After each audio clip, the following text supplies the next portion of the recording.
अऊज़ु बिल्लाहि मिनश्शैतानिर्रजीम बिस्मिल्लाहिर्रहमानिर्रहीम अस्सलामु अलैकुम वरहमतुल्लाहि वबरकातुहू। नाज़रीन किराम, आज हम आपके सामने एक बहुत ही अहम मसला आपके सामने बयान करना चाहते हैं कि अगर कोई शख्स अपने चेहरे को खूबसूरत बनाने के लिए कोई ऑपरेशन करवाता है या मसलन जैसे कोई अपने नाक को खूबसूरत बनाने के लिए ऑपरेशन करवाता है, तो इसका शरई हुक्म क्या है।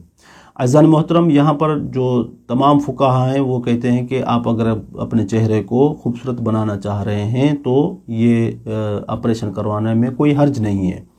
लेकिन अगर कोई औरत किसी मर्द सर्जन से ऑपरेशन करवाए तो यहाँ पर इश्काल आ जाता है कि उलमा कहते हैं, फुकाहा कहते हैं कि ये आपकी ऑपरेशन करवाना औरत के लिए ये जायज़ नहीं है। यहाँ पर ये सवाल होता है कि सब फुकाहा ये तो कहते हैं कि भाई कोई भी इंसान मरीज़ हो या कोई भी मसला हो तो आप डॉक्टर की तरफ रुजू कर सकते हैं, इसमें कोई इश्काल नहीं है।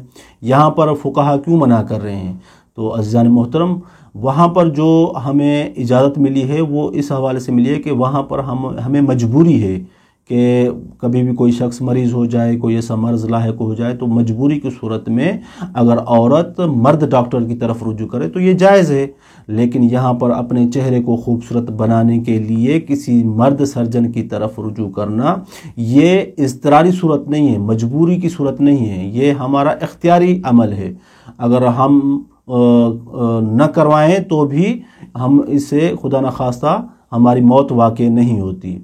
तो यहाँ पर फुकाहा फरमाते हैं कि अगर कोई औरत मर्द सर्जन की तरफ रुजू करे इस चेहरे को खूबसूरत बनाने के लिए तो यहाँ पर इश्काल है।